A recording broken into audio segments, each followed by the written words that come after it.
As the 70s roll in, stability around the world has never been as shaky. Interplanetary alliances join together to seek ideological supremacy across both planets. Cultural shifts are uprooting norms that have been in place for centuries. Technological shifts have been changing how the world itself functions. As these shifts occur, life continues in the Seed-Bearer region, where a seemingly random group of people have come together to try and make sense of the nonsensical. This is Hazeltown Story. All right, so hello and welcome to a rather off-the-cuff episode of Hazeltown Story. This is actually going to be partially Hazeltown Story episode, in particular question episode, and another kind of just in general channel update because very shortly this will be kind of the main show and really the only show on Hazeltown Radio. So I feel like I will use this show as a kind of update or place for, just content in general.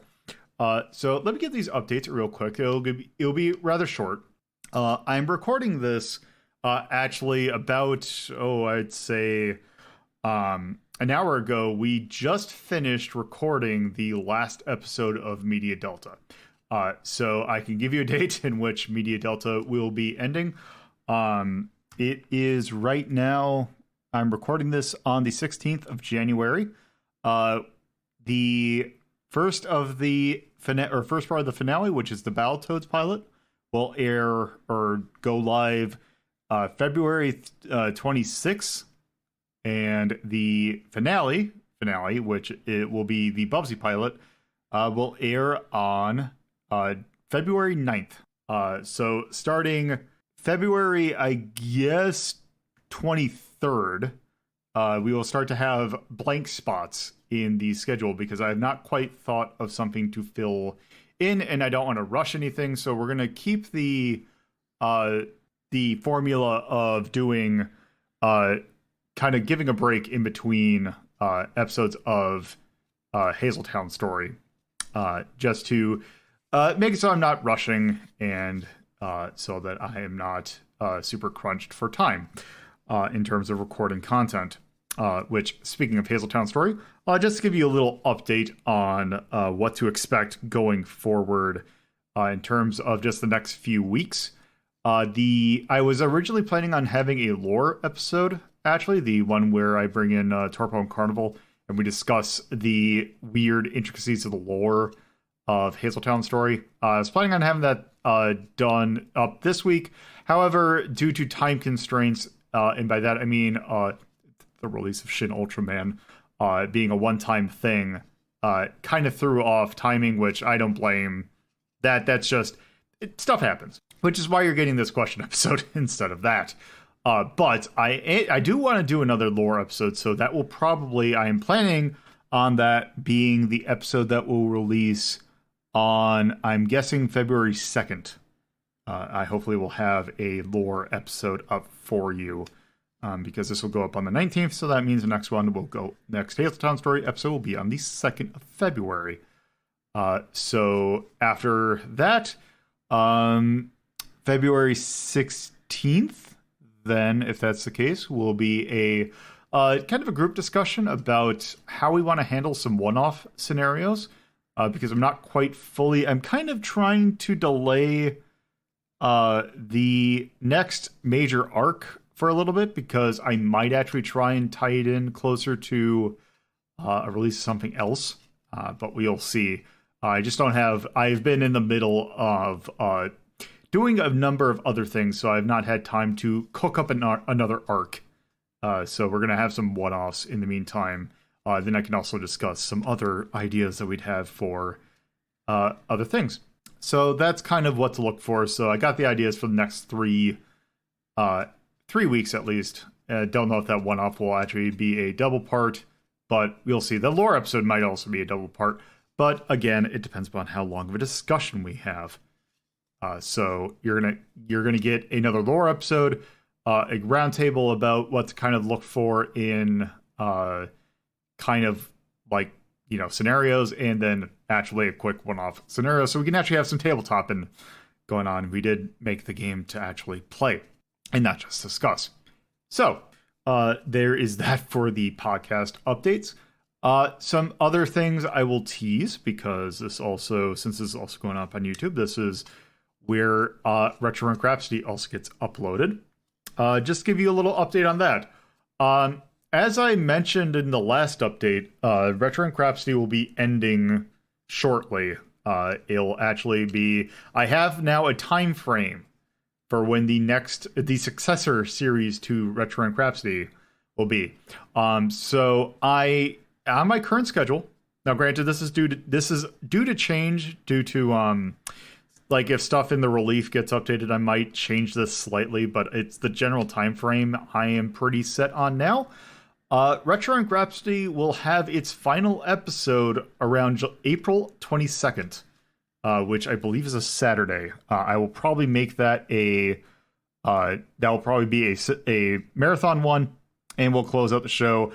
What exactly we'll be doing, I'm not actually certain. There is an idea that I have that if the milestone is done for the second DDR episode, I might just close out with that, because I think that'll be a fun closer.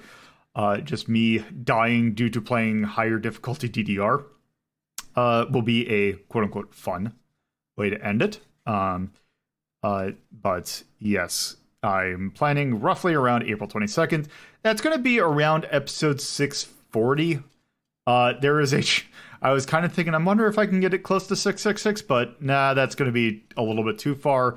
And 650 also is a little bit too far. There's no real reason that I have to close it on a round. And then 64 or 640, which would be like, 64 is a power of 2, which is a very important number for, stuff. I feel ending on 640 would be a poignant note. There would then be around 2 week, might be a little bit over 2 week kind of period in which I'm not doing anything, because I'm going to be this new show is going to requires me to set up a lot of stuff that requires the other show. There's some wiring in the background that kind of makes it a little bit complicated if I have both the current setup and the new setup wired at the same time. So I'm taking 2 weeks off so I can fully wire that up and make sure that I have some time to, prep everything up. And then I will say that the new show, which I also have a name for, but I'm not going to give that up quite yet, that I'm actually happy with. It is likely going to air, surprise, surprise, considering it is an important date for Retro Rank Rhapsody. It is probably going to either air May 4th or May 7th. May 4th is a Thursday, which I don't feel is kind of a weird day to kind of do a debut of something like that. I might do it May 7th, which is that Sunday, which at that point, Thursdays and Sundays would be my normal streaming days, because at that point, I would definitely switch over to the Tuesday, I'm likely thinking Thursday, Sunday schedule. I'm not 100% certain, but it is looking likely that it is going to be Tuesday, Thursday, Sunday for streaming days going forth. And I'm likely going to be keeping Saturdays open for if I want to do a stream that involves like community stuff, or if I want to do a stream to focus on charity, then I'll probably just keep that open for that. So that's a little bit of an update. That was around 8 minutes, or I think that's 8 or 9. But yeah, there's a short little update. It's going to get, when I do the silence truncation, it's going to get shorter. But yeah, that's a quick update on content that is happening for the channel. Now that we're done with that, let's actually get on to the thing. So this, I believe, is the third question episode. I actually should go and check to see, is this actually the third episode? Let me quick log into Podbean. I can find that out. But general gist of this is, if you're not familiar with like question things, my main crew of characters, that being the Team Reading Rainbow, which consists of Rhapsody, Radia, Lomi, Bibli, Lila, Theron, and Cass. They are kind of my main crew. And what I have are these little collection of cards. I believe they're called. I actually they have them listed here. They are the table topics. They're a little box of cards that you can get, and they have little questions on them, and you answer and you just they have like questions like just icebreakers if you're familiar with yes. Also, yes, question 2 was the last one. Actually, funnily enough, the last time I did a question episode was back in April. That also was a channel update. So, weirdly enough, I'm tying these with channel updates. But regardless. So, this is the third one. I have cards here, which I'm going to flip over, and I'm going to read what the question is, and then I'm going to answer that question in how all the main 7 would answer it. I have 6 here. We'll see how long this takes to answer, and if they, for some reason, goes kind of long, then I'll, only do a couple, but we'll see. Let's start with the first one. So what's the first question? What book dramatically influenced your life? This is kind of an interesting one because I'd have to do it in, obviously this is not just, real books, although that is considering Hazel Town Story is partially based on reality and real events. That books that influenced your life. Rhapsody. I imagine Rhapsody would be a pretty heavy reader. Just in general, her kind of hometown is a little bit out of the way. I kind of imagine that I think Valle Bianca, which is the area that both Rhapsody and Lomi comes from, it is not as technologically, I don't want to say advanced, but technology connected as someplace like Steinwald or the US or you'd say most, I guess, Western, your metropolitan Europe, metropolitan US. It is a little bit rural, so I'd imagine she'd be kind of a heavy reader. She's pretty imaginative. I would imagine, I'm not going to give a direct name because that'd be a little bit way too specific. I would imagine that she would be kind of drawn into epic stories of people your things like the Iliad and the Odyssey, of long stories of Sinbad, or the stories of the 1001 Nights, of stories of people going on fantastic journeys and having their stories chronicled throughout that. And considering that a lot of the music in the region would be kind of poems of kind of telling folk stories and interested in folk heroes. So I'd imagine those kind of stories would be ones that kind of influenced her, and hearing the music that's people stories also of musicians who would take those stories and put them to music are probably more her kind of. So I'd imagine if there was a particular book, it'd probably be a biography of a musician who took stories like that and translated it into music. I think that's probably would be her thing. Radio. Because let's see, this would be roughly the equivalent of 1970. A particular book, I don't really think of much. It would be probably a story that has to do with her background is trying to get in connection with kind of super or extraplanar beings. So I would imagine stories telling about people's adventures, or not adventures, but people's experiences dealing with extraplanar phenomenon, or their experiences with them, or their memoirs talking about them. So I'd imagine that would be kind of something that would inspire her. And yeah, that would probably be her deal. Lomi. Dramatically influenced your life. I would imagine that since kind of, well, not quite similar, because Lomi, I have imagining that his family has a long lineage of being like either soldiers or being part of some sort of medical field, usually animancers. Like he is. So I would imagine just the stories of being an animancer and like the history of his kind of Valle Bianca, and in particular like just the history of the heroes of that region. I would imagine be probably dramatic or like influential to him, and probably that.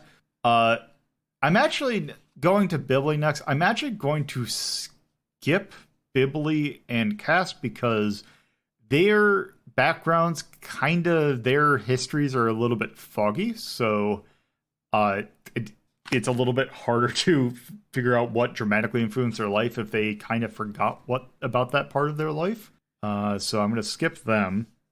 Lila, I would imagine some sort of history text or like history book.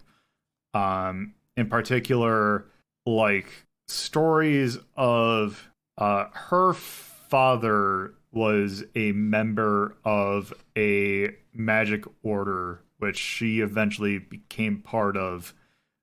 So I'd imagine like journals from the people in that group would imagine being what caused like talking to her father and just talking, listening, or like reading the journals of like the people who were in that order and their experiences with like various beings and just general magic. I think probably would be the influence on her life.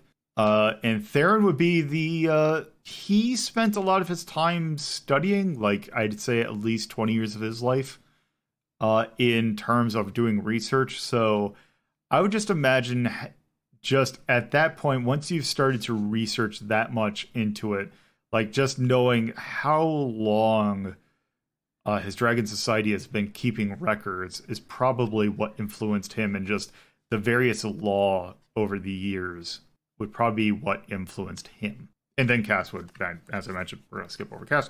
So that is what book dramatically influenced your life. So let's move on. That is from the Table Topics original set. I do have another original set, which is the Not Your Mom's Dinner Party set, which is a little bit more, I would say, well, it's not explicit, but it's more racy, maybe.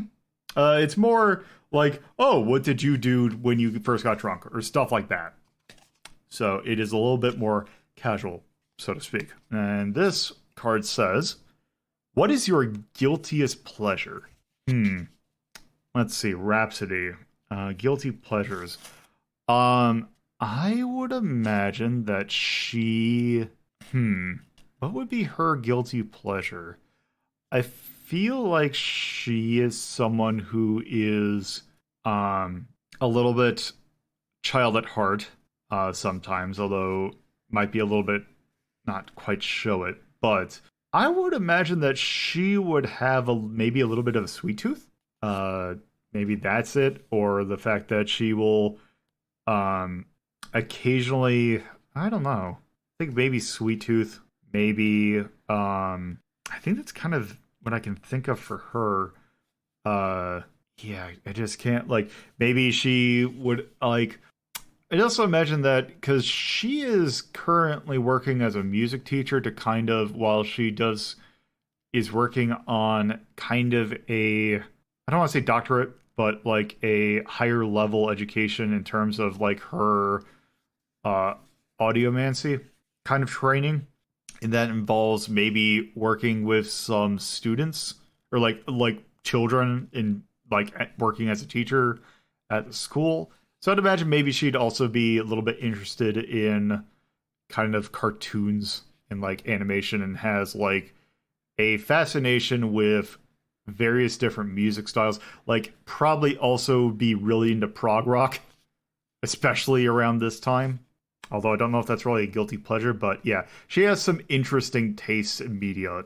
Maybe that could also be her guilty pleasure. So that would be for Rhapsody. Radia, she is she is a anime nerd at this point. Like, The weird timing of like where in history this would be in terms of media is like 70s, 80s. So she would absolutely be into Star Trek. I'd imagine she'd be really into Gundam. She probably would be into like model building. So she's probably really into like manga and comics of what she can get at that time, and like anime and animation. That's definitely her guilty pleasure. Lomi. Lomi's a little bit more straight-laced. So in terms of guilty pleasure, I can't really think of that. Maybe I can't really think of much for Lomi. He's a little bit, straight-laced, unless maybe I don't know. I can't really think of much for Lomi. Maybe the thing that I would imagine, and he's not gone to that point because they're not married yet, but I imagine that Lomi would be a wife guy. Especially also when they would inevitably, him and Rhapsody eventually have kids. I'd imagine him being really into like doting on them and being like really like showing people pictures of them is probably his guilty pleasure, I guess. That's probably not exactly what they mean by guilty pleasure, but that's the only thing I can think of at this point. So that's Lomi. Bibli. I would imagine Bibli's probably guilty pleasure is I'd imagine like since she's kind of alone in the library and occasionally just has time to read stuff. I would imagine that she likes reading absolute schlock, like complete trashy romance novels and like stuff like that. Just like really pulpy novels. Like, I think that she would have a fascination with reading like really trashy media, and has a hobby of doing that. So I think that's probably it for Bibli. Lila. I had guilty pleasure. I don't know if guilty trying to think of just something that's not so much a vice as it is a guilty pleasure. I would imagine that she really is a sucker for getting really extravagant cocktails, or like just being a complete sucker for getting something that has like very fancy things. Like if it has really like she is really into packaging. So I feel like if she gets like her guilty pleasure is just being kind of a sucker for getting very fancy looking stuff, even if the stuff is actually not even that like fancy to begin with. That's kind of what I imagine like maybe her guilty pleasure, because other than that, maybe I don't know.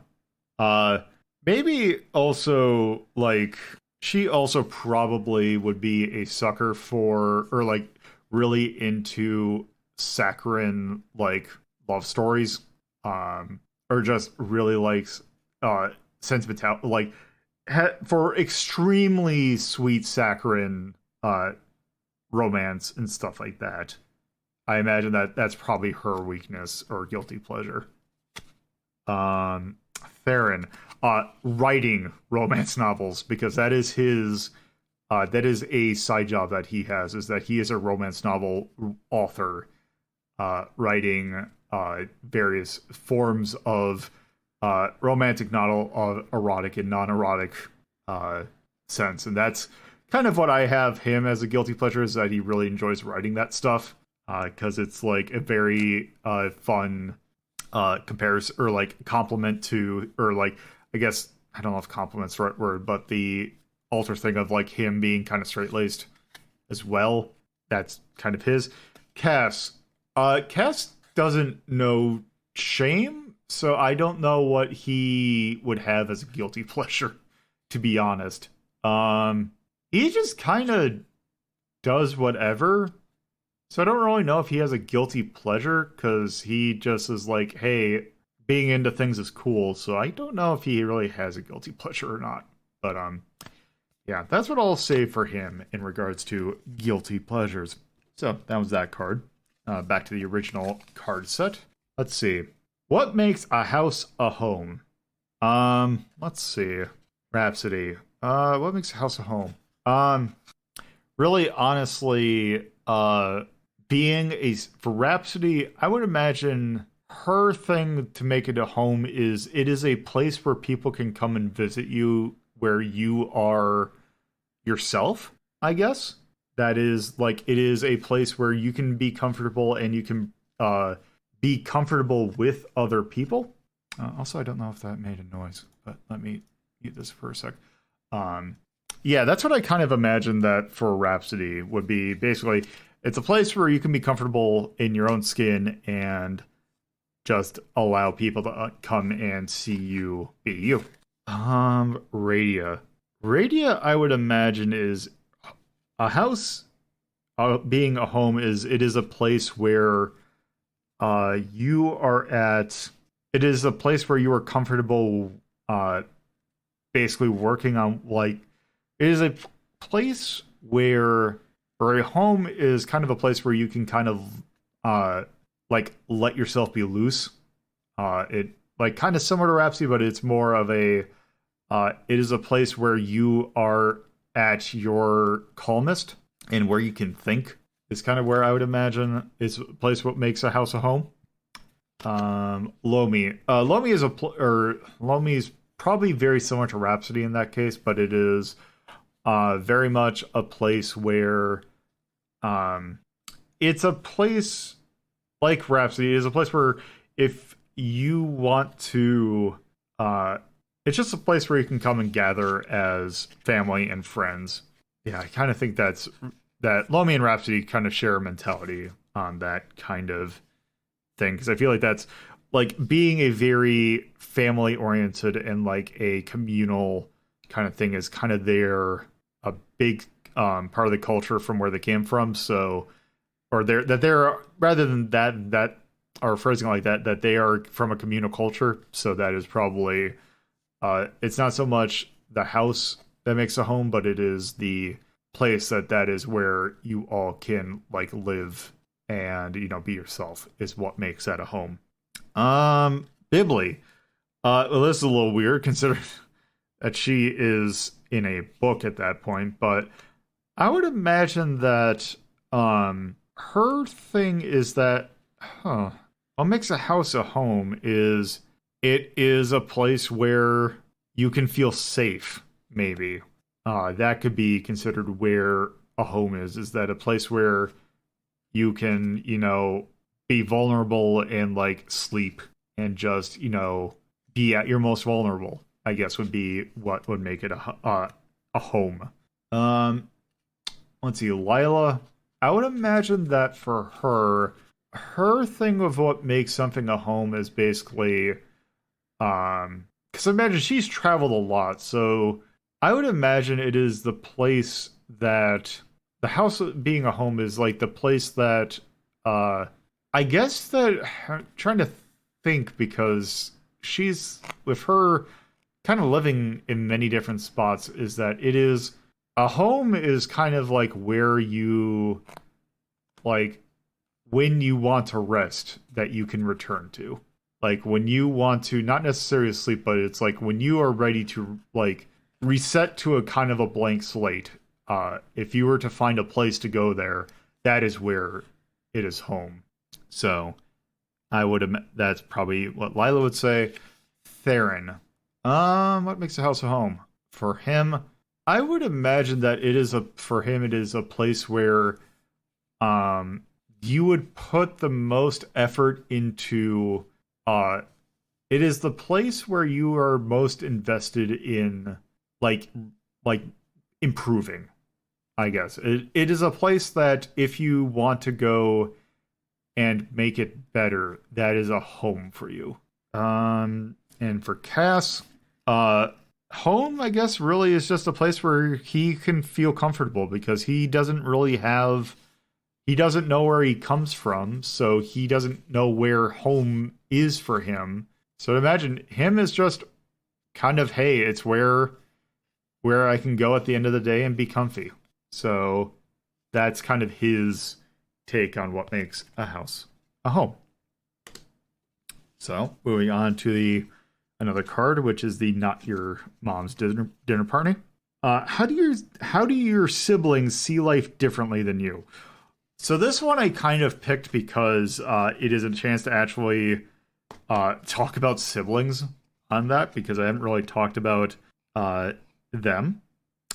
So Rhapsody, she has three siblings. She has a younger sister. She is the second oldest of four. She has an older brother, a younger and brother and sister. Their names are actually. I actually haven't really fully thought of the names for a lot of them. But I know Rhapsody's are her older brother is Rondo, her younger sister is Melody, and her younger brother is no, older brother is Lyric, younger brother is Rondo. And yeah, so her father is a pianist, so kind of music kind of flows in the family. So I'd imagine that's kind of where that's why with Rhapsody having a musical name, like I figure why not all of them have musical names. I actually imagine that her sister is pretty open about, like, she is fully into living life at the moment. She's in her late or early 20s. She's just getting at, like, she's end of college age, and kind of living abroad, and is basically, she had to essentially live most of her life in kind of a war state. So now that she is out and about, she is kind of living her life to the fullest, which I'd imagine that Rondo is probably doing something similar. He is a little bit more in school. I imagine he's being a little bit more studious than the other two, but yeah, kind of similar to how Melody does. And Lyric is I'd imagine that he is currently actually back home, and he, unlike the others, are not trying to leave the home. He is actually staying there to propagate one of the factions that is trying to restore kind of old order to the place. So he and his actual, like, the rest of his family, like, the Rhapsody's family was very happy with the order that was there before, the place got turned into a proxy war, and the Lyric is trying to work with the faction that kind of was even before kind of the an old religious order that is trying to get restored to power. So like Rhapsody and him kind of disagree on that, and I imagine there's a little bit of friction on that. But that is kind of what's going on with them. So that is a little bit of background lore for Rhapsody. Lomi is an only child, so that this question does not. Oh, well, actually, I missed Radia. Radia, I know she has at least a sibling. I haven't really thought about Radia much. I imagine that she has at least some siblings.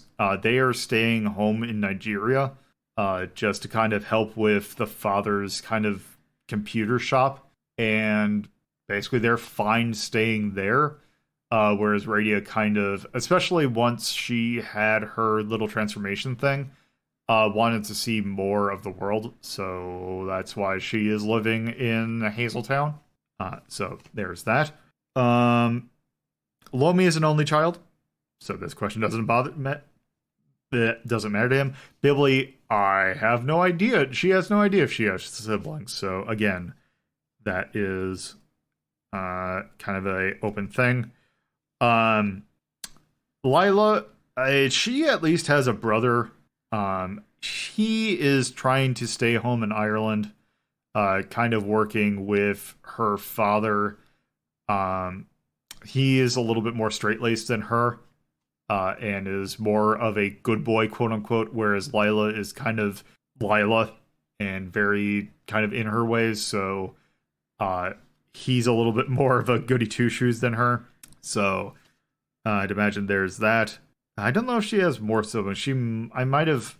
I can't remember if I actually gave that, but it's not something I have set in stone or anything. Theron.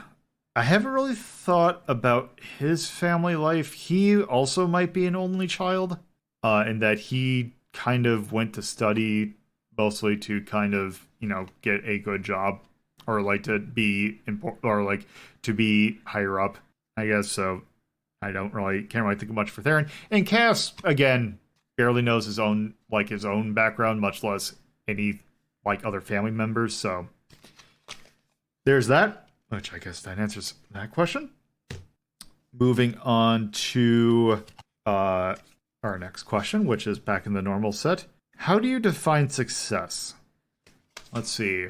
Rhapsody, how do you define success? I would imagine that success is basically when you are, I guess it is the outcome that would give you the most personal satisfaction, which is, I guess, not a rather simple. It's like success is when you feel the most successful, like when you feel the most accomplished, when you have a minimum of doubt. Rather say it like that. Radio is basically success is when it is the best when you have achieved the success is basically when in the outcome you have achieved the a better outcome, or you have achieved more positive benefit from it than you have negative benefit from it.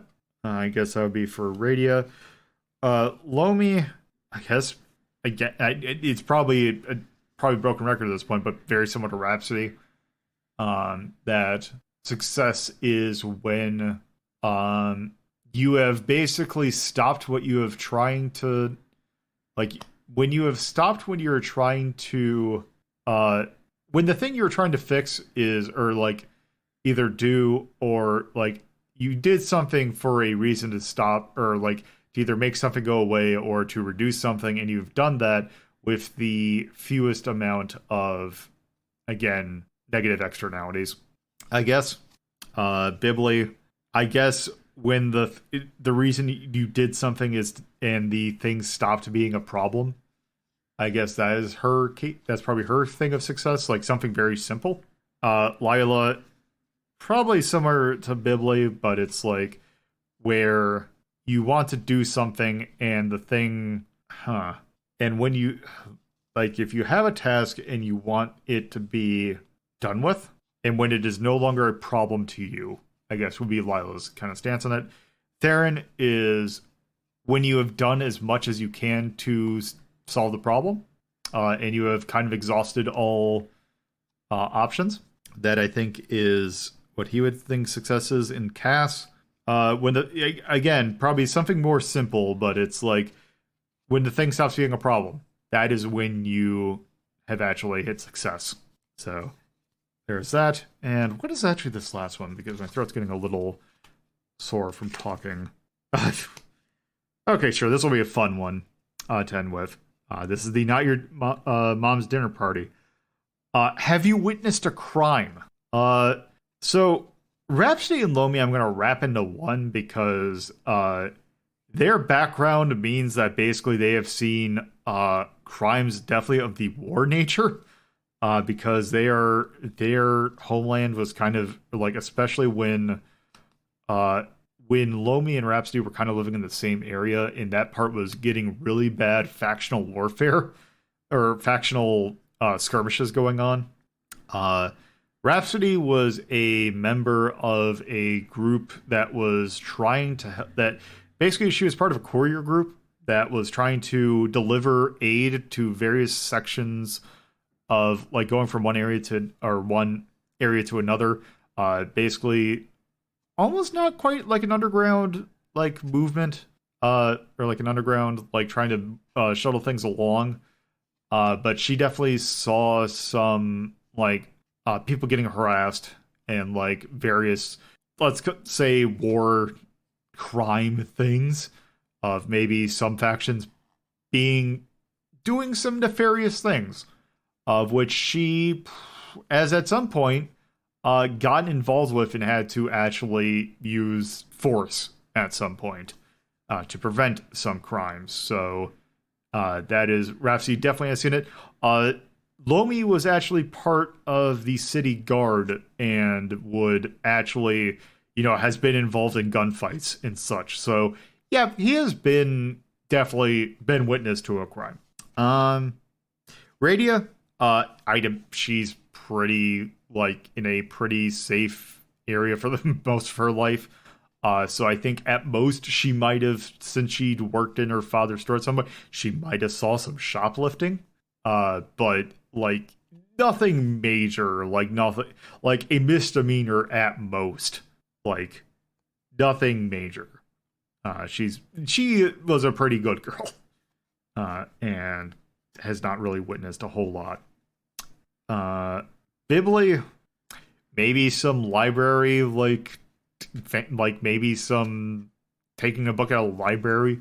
Again, nothing major, because also, again, with her history being not really knowing her stuff, it's kind of hard to answer that question for her. So there's that.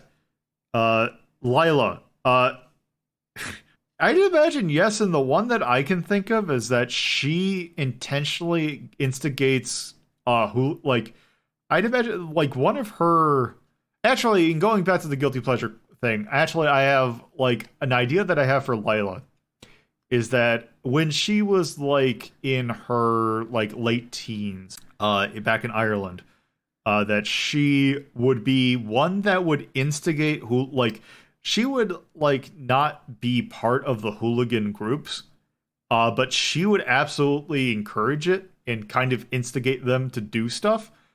So she has probably witnessed crime and probably been the cause of some, mostly vandalism and also rowdiness. I would guess that those would be the crimes that she would be involved with and possibly started. So she has. Theron, I would imagine no. If anything, he might have been witness to maybe some white-collar crimes. Maybe as he is kind of trying to be an expert in the law of the land. He might, the law of, the Sea Bear regions. I'd imagine that he would be privy to, he might not have seen the act being done, but he has definitely maybe uncovered stuff. Working as a kind of a lawyer, so to speak, that he might have witnessed crime that way. Cass, considering that his background is, let's say, unknown, but also maybe he has some abilities that he's really good into breaking into stuff. So the odds are, has he witnessed a crime? Yes. Was he actually the one doing the crime? Probably. What those crimes were?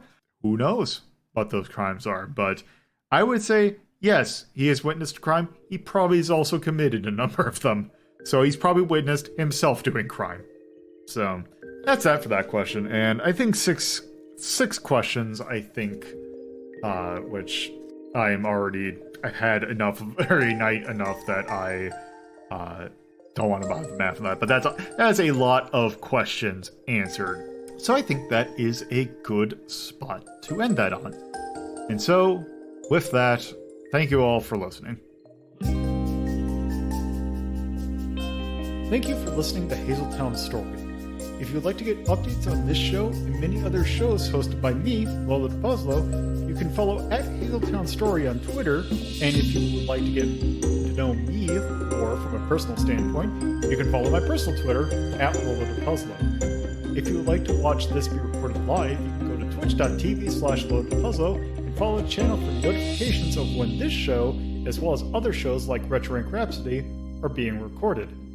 If you would like to add this podcast to your podcatcher of choice, you can search for WLDP Hazeltown Radio and find us on most major podcatching search engines. Or you can manually add rss.hazeltown.life to your podcatcher. Thank you for listening, and I hope you come around for the next episode.